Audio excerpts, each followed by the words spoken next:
What's going on, everybody? It's your boy Chris coming at you for another Deerfish gaming video, and today I'm going to give you the short version of my review of Season 6 of Diablo 4. I'm going to try to keep this video as short as possible for those people who don't want to watch long videos. I will have a pretty long video covering all the content I did for Diablo 4 Season 6 to get the opinion that I have that I'm about to explain. And if you like the idea of that and you like the idea of this short video, hit that like button. You don't want to miss any more videos coming out of the Deerfish Gaming channel. Hit that subscribe button. It would really help me out a lot. I'm going to be doing some Dragon Ball Sparking Zero content as well, and really any game that comes to mind. Diablo 4 was just on the list. Now let's get into my thoughts on how Diablo 4 is now after the expansion. And if you wanted any reference, I am using the Evade Eagle build. This is what it looks like. I will have the description of the build in below. It's just from maxroll.gg, no big deal. Alright, so first off, precursor. If you don't own D4, don't buy it. Don't buy D4 just to play Vessel of Hatred. The game just isn't that good. It really isn't. It's not worth the high price tag of $40 for the game, or whatever the price is now, and then now you guys spend another $40 for Vessel of Hatred to keep up. That's not worth the price tag for playing this game, so just don't get it, okay? Then if you already have the game and evading a bunch and destroying everything in the room sounds fun, which is kind of cool, I guess, then sure, I would say get the base DLC for $40. Do not get the $100 version like me. I was, just in on the FOMO a few months ago, and I was like, I'm gonna get the DLC. I want to do videos around that time by then, so I decided to get it. We're here, and the wings are cool, but I like the cat mount. But other than that, I should have just got the base DLC. And if Blizzard gets any money from me going forward, it'll definitely be base versions. There's no need to do any extra there. So the Spiritborn again is fun. I got the very first thing I got was like a Stinger aspect. I put it on. I started playing the Stinger. I said, let me make a Stinger build. It was fun till around level 36. Then I was no longer having fun. And even with knowing that I needed to adjust the resistances, I just did not have fun. So I switched to the Quill Volley build, and that was a lot more fun. So if you do decide to get the expansion and play Spiritborn, I suggest leveling with the Quill Volley build. And then, of course, the Eagle Evade build is insane. I will have both the Quill Volley leveling guide that's from Maxroll that I used down below, and the Evade Eagle build in the description down below. I'm not going to put the Stinger build because I just did not have that much fun with it. So if there's another fun one, you can find it and choose it, but the one I was using just wasn't very fun. So then make sure when you're leveling up, you got to use the Seething Opal Realm Walker, you got to use the potion, the incense, and then there's an EXP well from Nightmare Dungeons. There's a lot of different stuff to help you boost XP. There's also that's also a lot of different stuff that you need to do. So I don't know, on one end, like, it's a lot of little micro things you have to manage, keep track of timers, but on the other end, it's a huge boost to XP, and I like that. But the Realm Walkers themselves, the seasonal aspect, is just so slow. The realm you get to after you beat the Realm Walker is very, very cool, but the Realm Walker itself is it's so slow, it's boring, makes me not want to do it because it takes up so much of my time just sitting there watching this slow, big-ass creature just move while I wanted to kill it and get to its portal and get to my loot. Now, and the resistances finally actually really matter. I'm not gonna lie, I got to a point where I really was frustrated and I was dying a lot going up into the next world tiers because I was not upgrading my resistances beforehand, and so that just was kind of like a pattern that's there. It does create some difficulty, creates some frustration that you need to overcome, so that's cool, I guess.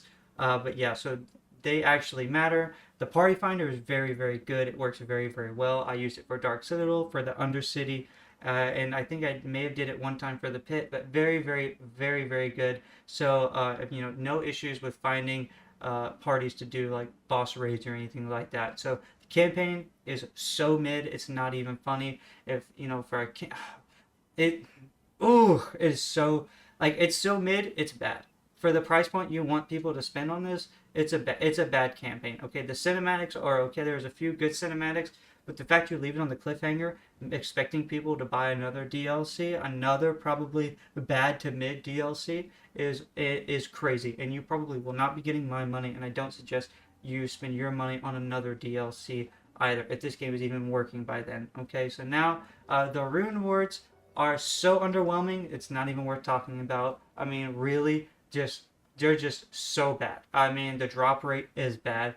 The actual effects for themselves are just bad. I get it, you can't make them go crazy, but I don't know. I just feel like they're bad. I just feel like they're really underwhelming, and the fact that they're tied to getting my mythic uniques at the end, one of the worst things I didn't like about this expansion is tied to mythic uniques, just really turns me off to wanting to play anymore. And then a big thing of mine is the game feels absurdly easy, and then it'll just get really hard out of nowhere, like just one shot, freeze, one shot, freeze, one shot, freeze, one shot. What am I gonna do? And that is so bothering to me. So that's another reason why it's not that this game is hard. Don't try to tell me that the game is hard. The game is not hard. Okay, there's not hard aspects to this game. All you have to do is just get better gear. That's not hard. That's just time consuming, and I wish Blizzard would respect our time. Then the Undercity is good, but only if you want boss mats, okay, and masterworking materials, if in legendary materials. If you are expecting to farm runes from the Undercity, it may be the best way to get runes, but it still sucks. So yeah, I don't know. I don't know what to tell you. I'm not a big fan. I think it was okay, but I don't know. Overall, just because runes is what you really need to get mythic uniques, besides just the boss mats. If you don't want to farm bosses for the same and get the same items to pick up and drop over and over and over and over and over again. Yeah, I don't know. I'm just like Undercity. I felt would be cool if they patch it to where you get more runes, you get more of like the Lith rune or whatever that you need. Then I would say, maybe that would move things up in my book, because you really are locked behind getting the mythic uniques behind the runes. Can't stress that enough. And I think maybe if more players were able to get mythic uniques, because it's not like you don't have to do a fair amount of grinding just to get to this point. You have to do a fair amount of grinding just to get to this point. And if you want me to do multiple characters also, no, that's not happening. Okay, so moving on. The pit is okay. It's just still fairly boring. It's a good. The Paragon XP, the leveling up system is very good. I like that aspect, but the pit itself is just, it's still the pit. They have a lot of XP, and you kill everything in a time limit, and it's boring. The Dark Citadel, that was kind of fun, okay? But by the time I finished the third wing, again, I was also bored of that, because I just didn't, I don't know what to tell you. But the game gets, but by the time you get to the end game, you're just bored. I don't know. Maybe it's just me, but I'm really bored of this, okay? And then the Infernal Horde, still the most exciting end game that they have made so far. I have a lot of fun playing the Infernal Hordes. Wave after wave after wave. You get to choose a cool like aspect to see what happens. You're gonna get more Hellborn, or you're gonna upgrade the Aether Fiends, or you're gonna get the Exalted Hordes to get things to come in faster. I like a little bit of RNG there, so that is so fun. That was really fun. I'm really glad that they're keeping that around. But that is still by far the funnest thing, I think, in the game that they have so far. The bosses drop a lot of rewards, so there's that. But yeah, at the end of the day, the end game is just still boring, and there's no need to farm runes after getting Resplendent Sparks to get mythic uniques. It feels very lame. That was my quick review of Diablo 4 Season 6, Vessel of Hatred. I hope you guys didn't waste your time like me, and if you do, well, you're doing it at your own peril now. Peace.